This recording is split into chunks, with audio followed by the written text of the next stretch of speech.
করবেন সেই দিন কেন আপনারা আমার মা বোনদেরকে পাকিস্তানিদের হাতে তুলে দিয়েছিলেন?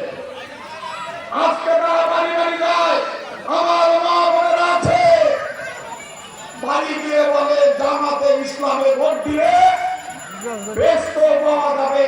তারা আজকে বেস্টের টিকিট বিক্রি করছে। আমি মিথ্যা বললাম না, সত্য বললাম, যায় নাকি? আপনাদের বাড়িতে যায়?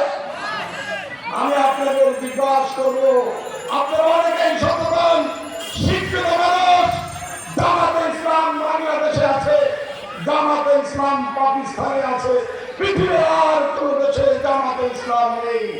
তাহলে সৌদি আরবের মানুষ কি জামাতে ইসলামের ভোট দেয় না?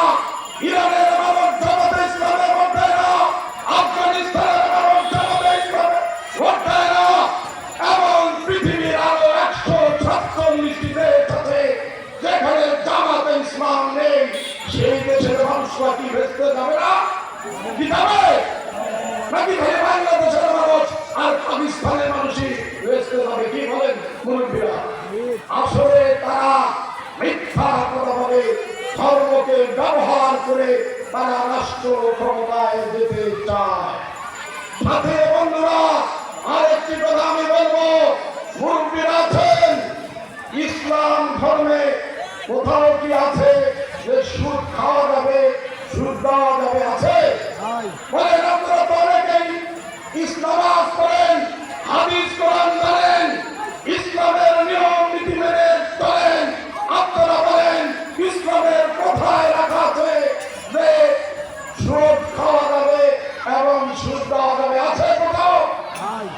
কিন্তু তারা ইসলামী ব্যাংক তৈরি করছে। আছে না ইসলামী ব্যাংক? সেই ব্যাংকে কি সুদ চায় না? সুদ দেয় এবং সুদ খায়। তাহলে আমি আপনাদের কাছে জিজ্ঞাসা করি, তারা কোন ইসলাম যে ইসলামের সুদ দেওয়ার জায়েজ আছে, সুদ খাওয়ার জায়েজ আছে? আছে নাকি এমন কোন ইসলাম দুনিয়াতে? নাউযুবিল্লাহ, ইসলাম সুদ খাওয়া এবং সুদ দেওয়াকে জায়েজ করে না।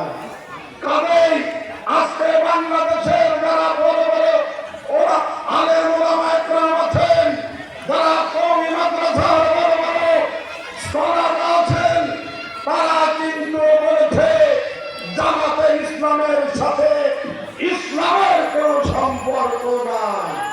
তারা মুখে ইসলামের কথা বললেও তারা কিন্তু ইসলামকে কখনো মনে মানে না। আমরা বলি